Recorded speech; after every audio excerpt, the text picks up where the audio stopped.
We love a good steak, and this two-step tenderloin comes with all the fixings. Look at all that color. Beautiful tenderloin steaks are first browned in a skillet, then cooked in the oven, so we have some hands-free time to prep the other pieces, like brown rice. In the last few minutes of cooking, stir in chopped spinach and let it cook together for a few more minutes. Then stir in a spinach pesto and chopped dried cherries, and we have a jeweled rice. Now for that spinach pesto.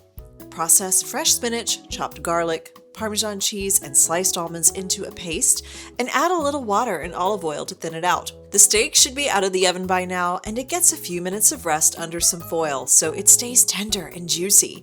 When we're ready to plate, we'll spoon on the rice, maybe a swipe of pesto, topped with that delicious steak.